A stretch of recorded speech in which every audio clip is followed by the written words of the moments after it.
Who? Carl? Yeah. You want me? Yeah. Okay. Oh, I thought. Here we go. All right, buddy. Let's go. Adeline Rudolph stars as Katana in the film Mortal Kombat II. Princess Katana is considered young in her realm of Edenia. How old is she in Edenian years? She, I think, was 10. 10,000 years.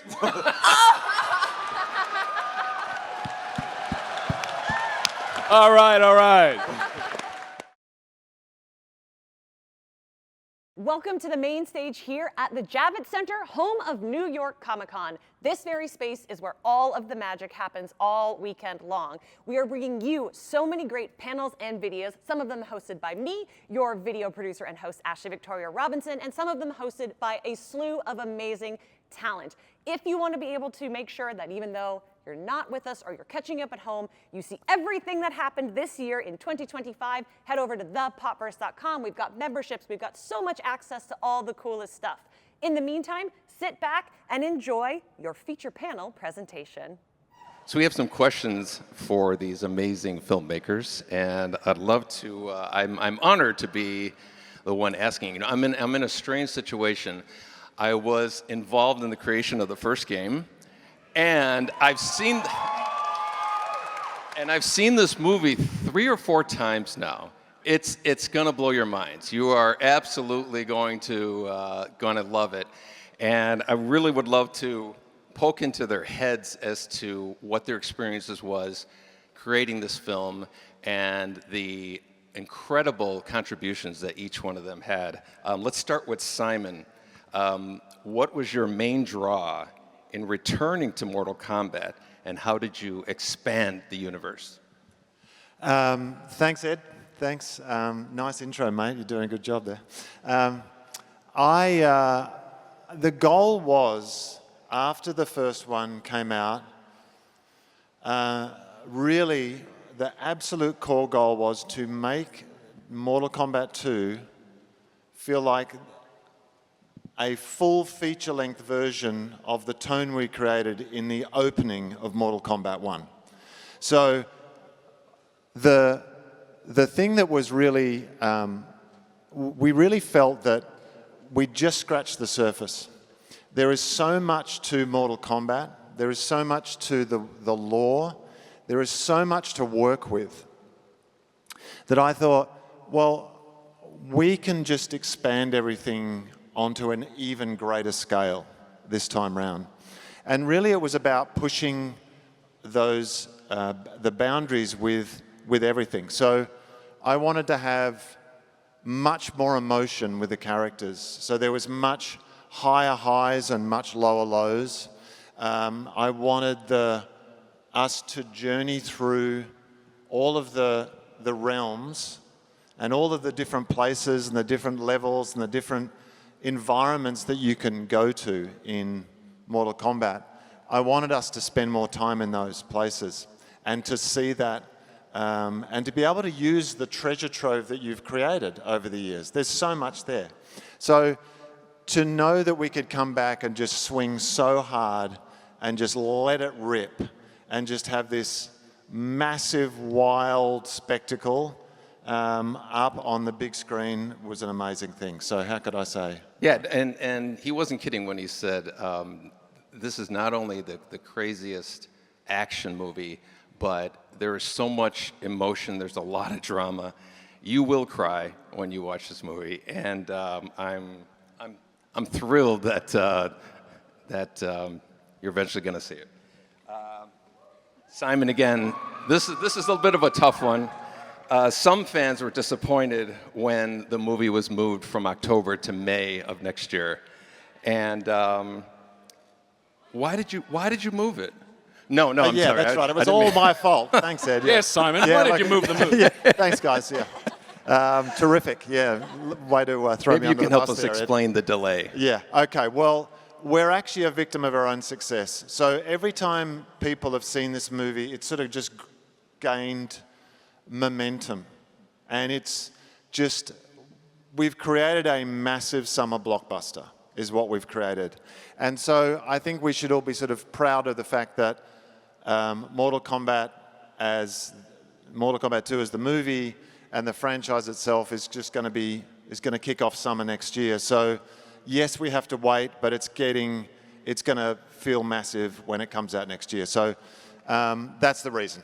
Yeah, it's going to be worth the wait. This is going to be a huge summer blockbuster.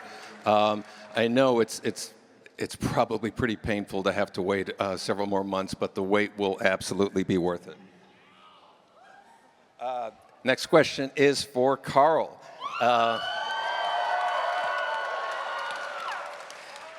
Johnny Cage is an iconic Mortal Kombat character. He's one of the main characters in this film. Can you set the stage as to where we are finding Johnny Cage when we first meet him? What's his situation, and what's the tone of him? Okay, sure. Thank you, Ed. Hey, New York, how are you? Thank you. It's great to be here. Thank you for having us. Okay, Johnny Cage. When we first see him in Mortal Kombat II, is a very dispirited character.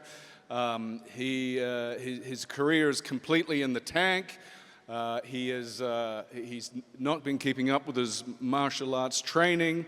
The world has forgotten who Johnny Cage is, and he has very little of that brash, cocky Johnny Cage that you'd know from the games. That he's just a broken man, and it's at this very juncture that Raiden and Sonya turn up and tell him that he's been drafted to fight in Mortal Kombat.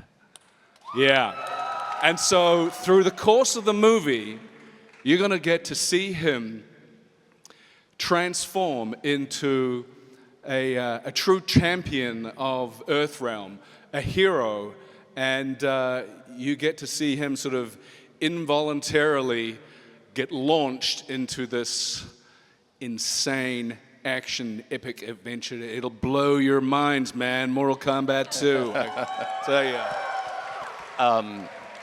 You know, I don't know how many of you are familiar with the Johnny Cage character from the games, but he's very, bombastic, over the top, almost like an animated cartoon character.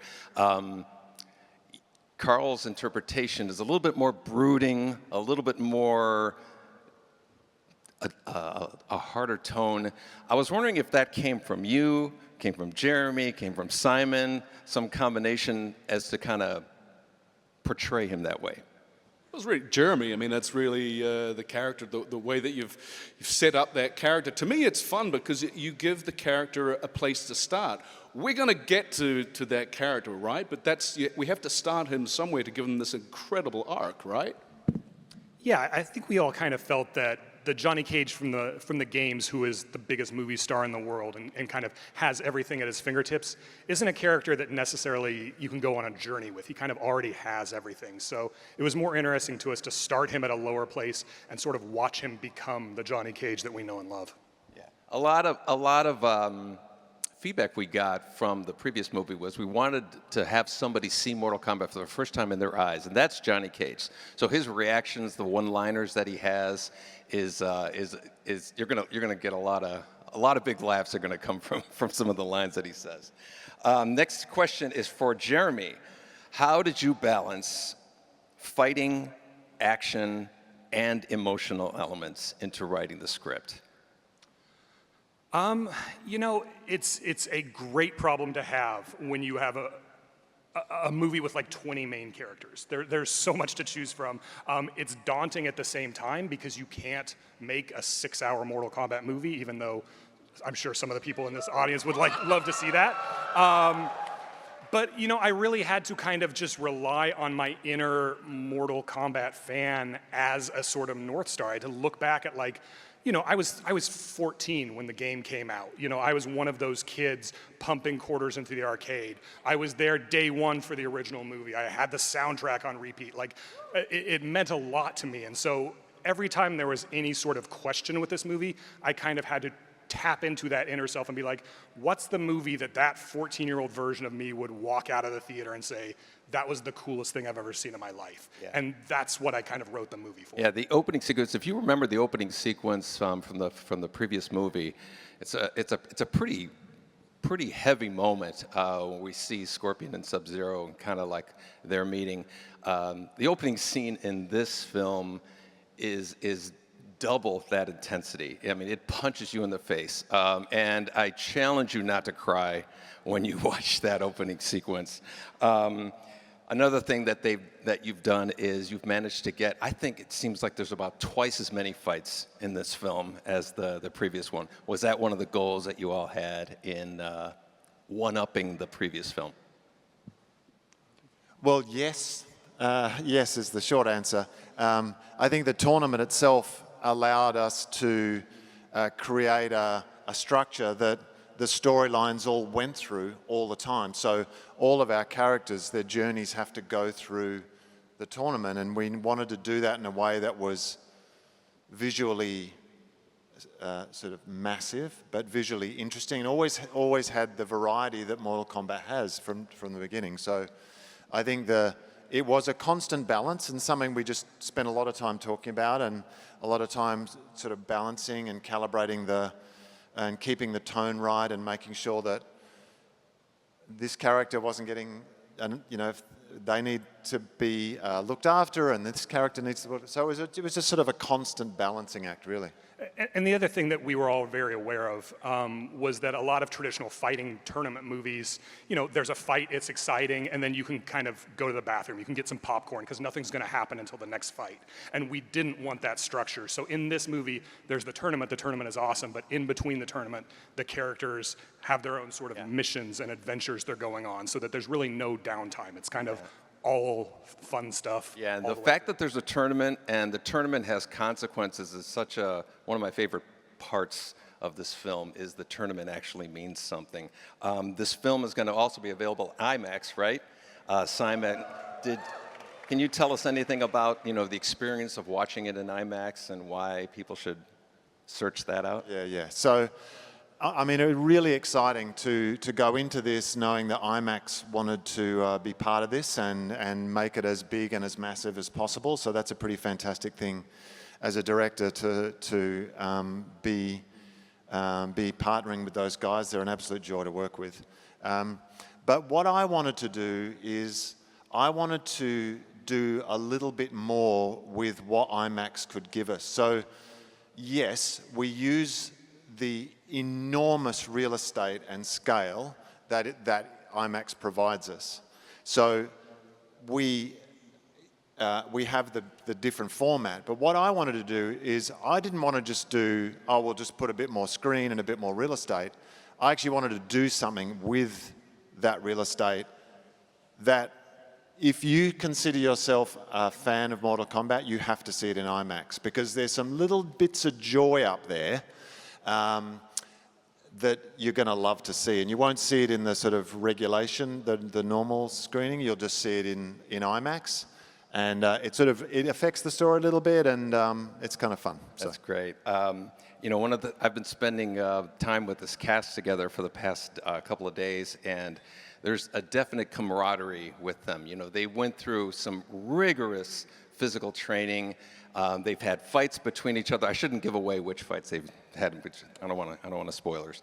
But I get the impression that there's a deep camaraderie, and with Jade and Katana, Tati and Adiana, in particular, there is this friendship. I didn't know until yesterday that they've been good friends for quite a long time, and their relationship is one of the biggest kind of emotional moments in this. Can you tell us about what it was like to work as best friends, playing best friends in real life?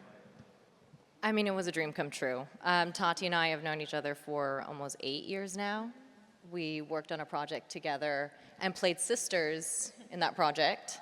And and to be able to play sisters again and bring the chemistry that we have as friends into this it's priceless. These are things that you get cast and you get thrown into a room full of strangers, and you have to build that chemistry, and to be able to play specifically Katana and Jade, which is insane to say, Right? together, was a dream come true.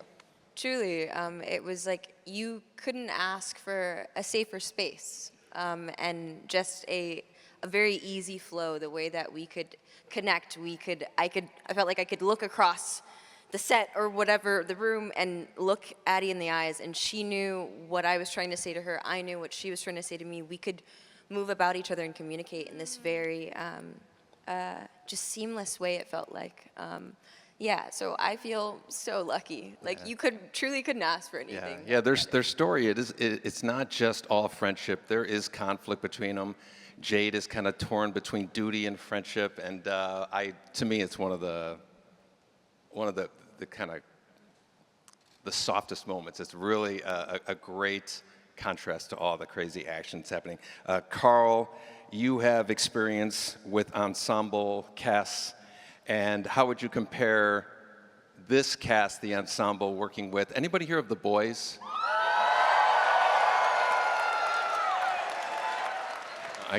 Is that a yes? Okay.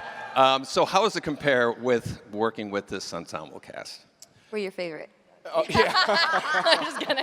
I've had these questions all day. So listen, man, we had such a blast working on this. I mean, my boys' crew, our family, we've been through, through a lot over the last, 5 years, 5 seasons. And to walk into this movie and with these guys, and then to walk onto something that was, pre-existing with the incredible cast that was, did such phenomenal work in the first movie. It was really, we felt, I guess, like we were coming into a pre-existing family, and they welcomed us with open arms, and we bonded really well and had a lot of fun. And this movie was probably the most challenging, technically, physically, mentally undertaking that I've ever attempted in my career. And we had just the most amazing stunt team, and we hung tough, and we're a family. And kind of speaking of that physically demanding, Martyn plays the epitome of evil in Mortal Kombat as Shao Kahn, and he couldn't be further from that in real life. Stop giving away these sneak. When I- in real life. If anyone dares question that. When I went to Australia, actually, and I was watching the film, and the day that they were filming, it was a fight scene with Shao Kahn, and he had on this costume that was so menacing. I was literally intimidated to go, introduce myself. And but then it turns out he's just the nicest guy in the world, and the contrast is just amazing. I think perhaps he went through the biggest transformation because not only changed his personality, but he also had to change physically. Didn't you have to be in makeup for how long every day? Yeah, makeup was probably similar to some of you guys who are here today. It was a good 4 to 5 hours in the chair. Wake up call would be probably about 2 a.m. Simon to thank for this. And then it was normally a half hour, 40-minute drive to the studios, in the chair for 4, maybe 5 hours, depending on what the scene was that day. And then to go from that to try to get ready for the fight scenes. And these fight scenes, people, are absolutely insane. The imagination, the choreography, and the level of energy and input and everything that's thrown into it to try and wake up at, when you've been sat in the chair for 5-6 hours in total with the travel and the makeup, and then to come alive was one hell of a challenge. But I think from what we've seen on the screen, you guys are in for one hell of a treat. It really is incredible. The wildest thing about Martyn's dedication and commitment to what he was doing is before he hopped into that makeup chair for 4 or 5 hours, he would go to the gym. Right. At like 1 a.m. 1 a.m. and work out for an hour and a half. I realized it was easier to train in the morning than it was after a 12, 14-hour day on set. So I tend to set the alarm for midnight, wake up, shower, go to the gym, and then have the day ahead, which I think it aged me about 12 years, this film. He is the personification of work ethic right there, that guy. Yeah.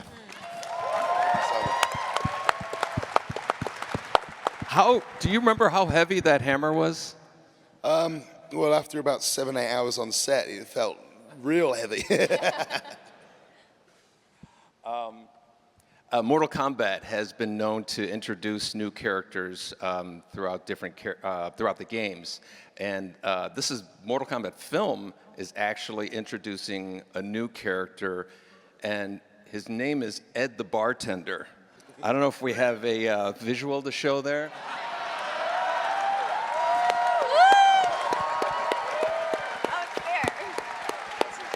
It's don't expect a long. It's like a tiny Stan Lee, you know when he does in the Marvel things there. It's a very small role. I'm not an actor, but I did want to know if anybody knew how much it costs for those variety ads where you say, for your consideration. You never know if it's going to come up for somebody. I smell an award in your future, Ed. Yeah. I tell you what, if this job of yours doesn't work out, he makes a mean ranch water. That's right. That's right. So, Adeline, I'd love to ask you. Katana's an iconic character. Whoever did the costume is just brilliant. Cappy. And Well, the fans. Cappy Island is the Yes. costume designer, and she needs a massive shout out for all of the Absolutely. costumes. Yes. Oh my gosh. Phenomenal. She's incredible. Unbelievable. And I'm told you have no martial arts experience before that. So I'm guessing you went through a lot of training because I worked my butt off. you yeah. looked very natural. What was that experience like? It was intimidating. Ironically, I had just, as a hobby, picked up Taekwondo, but there's only so much you can do with a yellow belt, right? When you step into playing katana. So, we had an incredible stunt team. Malay, also my stunt doubles, Zia and Yeye, they were incredible. They spent so many hours with me during our stunt training, but also after hours, after working on set in the hotel gym, trying to get, all the wushu moves and all the elements of Katana's skills into me and my body. So we spent many hours working on it. And then also, of course, working together with Tati. She spent her time with me as well, rehearsing our fights, us working on ours. It was a lot of work, but I thoroughly enjoyed the challenge. I really know how important katana is to you, and so I poured my heart and soul into her. And she delivers. She delivers. Physically and He is a emotionally. beast. Yeah. A beast. Was there a fan expert, somebody who taught you how to use the fan? Gosh, you know what's so interesting? Once I got the fight choreography down, the fans genuinely felt like an extension of my arm. I loved my fans. There were like 9 different fans, and I got to pick which one depending on what shot we were doing. But I genuinely loved using my fans. I did not have any trouble with them. Yes. Standing. Tati, Jade has always been a hidden character. She's kind of shrouded in mystery. There's not really much that we've known about. And what I love about this film is it really fleshes Jade out, her relationship with the katana, the history, and it's more nuanced. A lot of what I'm so happy about this film is a lot of things that you were kind of filling with your head. The writing, the direction, and the characters. Everybody here has put their fingerprint on this movie, and they've really transformed these characters from, in some cases, 2-dimensional characters into 3-dimensional characters. And Tati, you are such a standout in this film. Thank you so much. Thank you. I love the complexity of your relationship with Katana. Again, the struggle between loyalty and friendship. Literally, they call each other sisters in this film. What was that like? Honestly, Jade was probably, I think, similar to Karl, one of the most challenging roles that I have ever encountered. Physically, mentally, but just understanding her and understanding that conflict, understanding the moral question that she was being faced with, and how she decides to answer it, and at what point she decides to answer it. I wrestled with it, and I loved having that challenge because it piqued my brain in this very interesting way of like, sometimes who we are and who we want to be, we try to make it seem easy, right? To just, no, well, be who you want to be. And it's like, well, what does that path actually look like? And it can be scary, it can be twisting. So yeah, I really loved tackling Jade. Yeah. Your friendship really shows through how close the two of you are. Again, back to Martyn, back to Shao Kahn, the ultimate badass, the menacing. He does some really bad stuff. Please don't hold it against him in this film. It's I was bad. just following the script, so.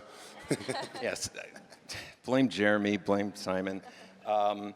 But when you transform physically, you know, you put on all the prosthetics, the makeup. What about like mentally? How do you become this? You were talking earlier about how you moved and some of the directions Simon gave you in terms of what's Shao Kahn gonna feel like Shao Kahn. Tell us about that. Yeah, absolutely. I think the thing for me was to try to make Shao Kahn so easy and natural and flowing, rather than to be fast and too responsive. Not so much when it comes to the fight scenes, but when we delve into the character and the history and the actual storyline behind the fight scenes, I feel that it was important to have this sort of elegance and grandeur to Shao Kahn, and a character that can demand respect and the whole room to listen to him. That was something that was really important, and I spoke about this earlier. Simon gave me this tip on one of the first days was to really slow the head movement down and to make it meaningful and precise rather than responsive and almost like I was reacting to other people. So to have solid advice from people like Simon and to really feel the character was something that I felt was important to put across and to try to give Shao that power that he deserves and needed. He absolutely lives up to it. We cannot wait for you to see how. And again, don't hold him responsible for what you see him doing in the film. It's not. Maybe some blood and guts along the way. Yeah. So we're going to move on to some fan questions, and we'd really love to get your thoughts on that. Will we see deeper backstories for fan favorite characters Johnny Cage, Katana, or Baraka? Karl, why don't you take that? Well, I might defer to Jeremy on this. I mean, Jeremy wrote such a brilliant script and probably knows more about that than anybody else. Well, I mean, I would say Johnny Cage and Katana are kind of the two leads of the film. They are kind of the two central characters that we are following, and their stories intersect in some really sort of exciting and surprising ways. So you're going to get a ton of backstory on both of those. Not so much with Baraka, but he is my favorite character in Mortal Kombat, so I wanted to make sure the Baraka scene lived up to what I wanted. So it's not a lot of deep backstory, but Baraka is great. I would say Baraka is going to, you'll get some other facets to Baraka. We have some fun with Baraka, and it's CJ who plays Baraka did an amazing job. Karma Savage wants to know, if you could use one of your character's moves or powers in real life for a day, which would you pick and how would you use it? Let's go with Adeline. Sorry to put you on the spot. I do love the Royal Blender, correct, but in real life, it might have to be the Nut Punch. Oh, I was going to say that. Of course. I mean, isn't that the most practical in real But life? how would you use it Well, in your day-to-day life? I would, I'd have to be in a situation where I felt threatened. I would use it to eliminate nuclear weapons and get world peace. What? Oh my gosh. That's a lot of nut punches, but I think we can do it, yeah?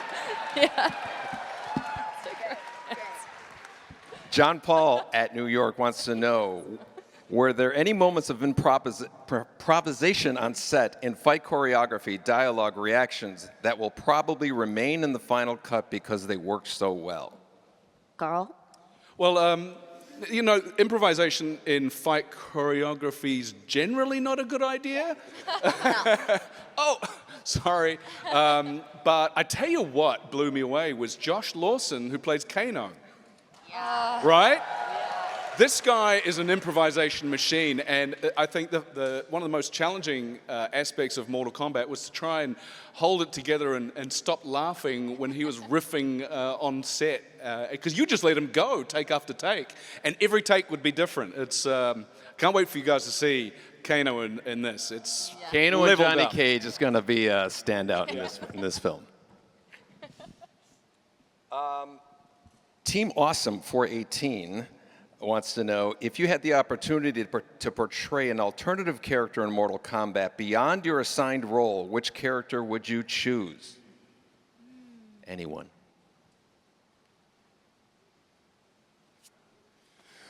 I would go for any character that didn't require me to spend 4 to 5 hours in the chair. I think that would be phenomenal. Because Genius answer. It was bloody hard work. Colleen Carling wants to know, has the cast played the video games? And if so, who is your favorite character and which game is your favorite? Yes. Previously, it was always Jade that was my favorite character, just because I even before doing all of this, I felt like I related to her a lot. My favorite game at the moment is MK1, just because I'm in the thick of it. And my favorite character to play as is currently Liu Kang, actually. Oh. Yeah. So, yeah. Justin Shouts out Ludi. Justin Lionheart wants to know, to the cast, which characters live in a mythos with high stakes and extreme moral contrasts?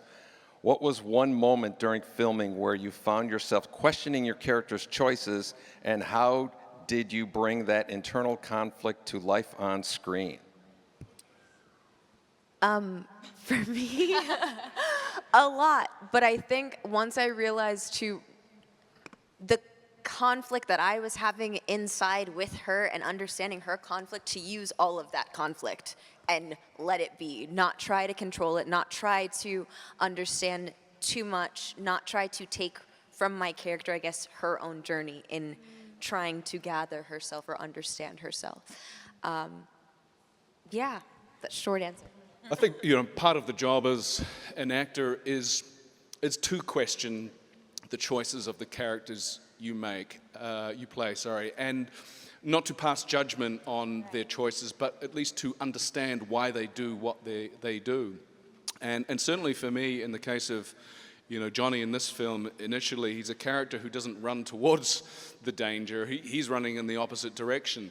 And it was sort of, you know, to sort of understand why he is like that, and then infuse that into a journey where the character actually, you know, grows and develops into something rather special.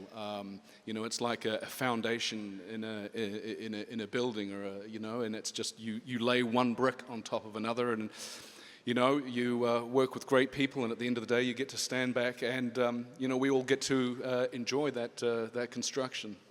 Outstanding. Now we're going to do something called Choose Your Fighter. We're going to invite the cosplayers that we've identified to line up wearing your wristbands, and each one is going to pick a panelist. I'm going to ask a question, and we're going to see who can answer the question first. It's on related to Mortal Kombat. Do not only pick on Karl, okay? So, question one. Oh, we asked. You have to pick. Are you first? You pick the question. No. You pick a combatant. Choose your fighter. You're gonna challenge to see if you can answer the question.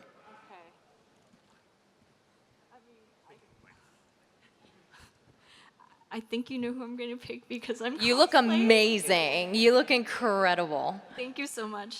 I'm so excited to see your character. Thank you. To see your take on it. Johnny Cage is his stage name. What is the real name of the actor and martial artist behind the legend? Bruce Lee? No. I think that's Liu Kang, but I. What is Oh, Johnny, wait, oh, what is oh, Johnny sorry, Cage's John real Claude name? Van Damme. Pardon? John Claude Van Damme. Close. You know what?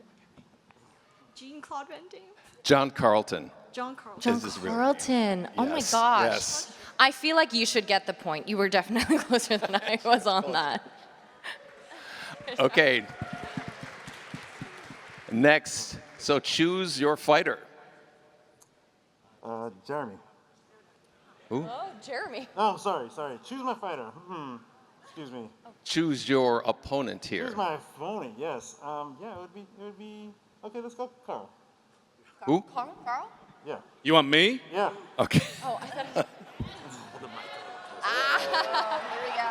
Here we go. All right, buddy. Let's go.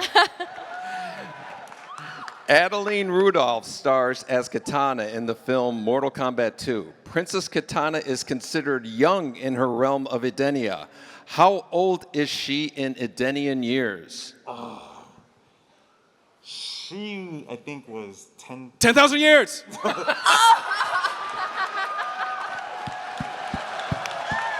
All right.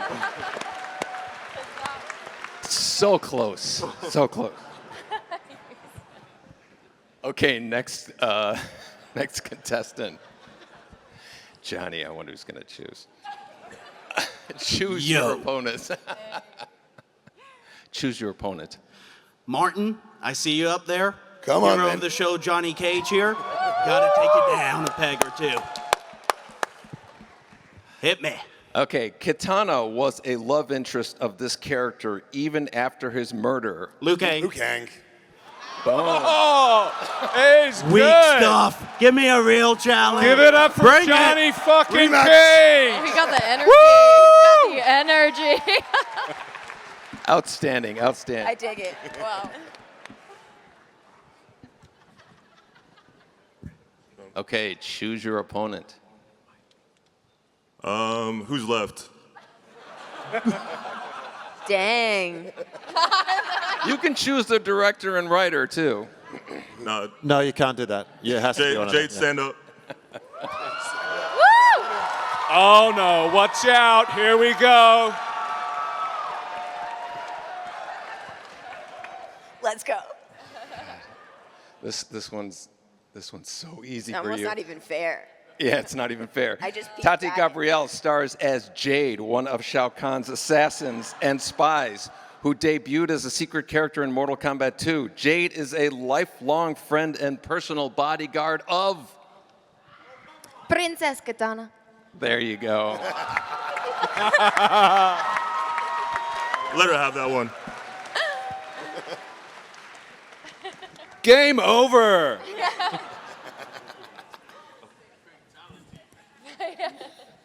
I'm gonna pick Katana. Okay. Let's go. Oh, Okay. she's making me nervous. All right. Adeline versus Sub-Zero. You look amazing. Who provided the voice of Scorpion in the original video game? Ed Boon. Yes. Yes.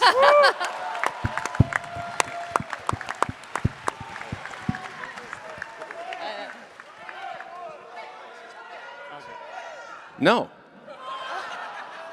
Get over here!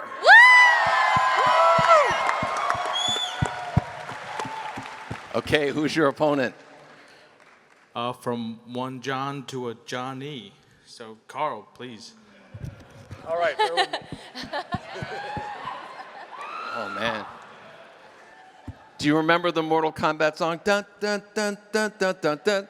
What was the name of the Belgian rock band that brought the soundtrack to life?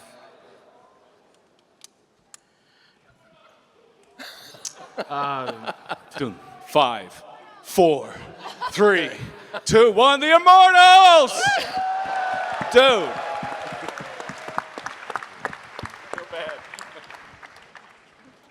And that's the last one we have here. Each player is going to get a special Comic-Con exclusive poster signed by all of us. It's fantastic. We're very, very happy about that. That's it there.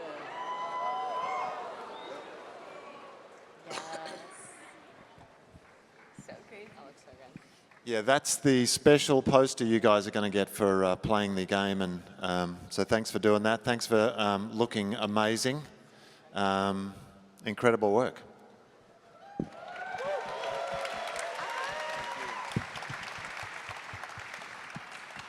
Okay, what do we got next here? I don't know, Ed, you're running the show, mate. Come on. Actually, I think we might have. Is this where we give them something special here? I don't know, do we? Oh. Sunglass. Let's do the selfie. So everybody, get your selfie or get your sunglasses out, because we're going to do a selfie here on stage, and we'd love to all of you to be in the photo. How do you do that? He puts so well. Okay, there we go. Carl's going to take the selfie, of course.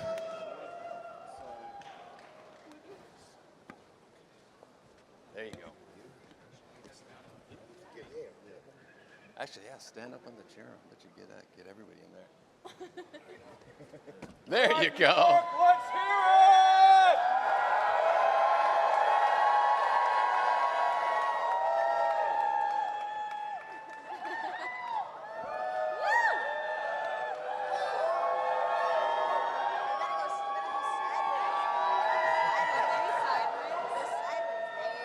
There you go.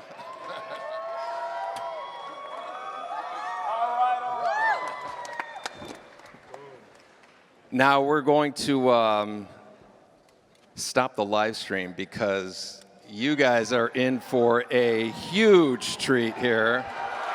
You guys want to have some fun? You guys want to see a little something, something? All right. Just for you guys, please, no video. We really wanted to do something special for you for taking the trek out here. We really appreciate your time. We love the energy that you're bringing here, but we do want to roll this footage.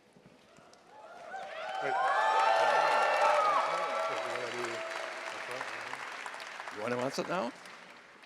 Okay. We have something, a little bit of an announcement that Jeremy wants to share with us. Yeah, would you guys like a world exclusive announcement? You guys are the first ones to know about it? Yeah. Our friends at New Line and Warner Brothers are so happy with this movie. They are so excited. They are so convinced that there is a giant fan base waiting for it that they have already hired me to start writing the next installment of Mortal Kombat. What that means, so when it comes out, when 2 comes out in theaters, make sure they know there is an audience for this movie, because we want to keep making them for you guys.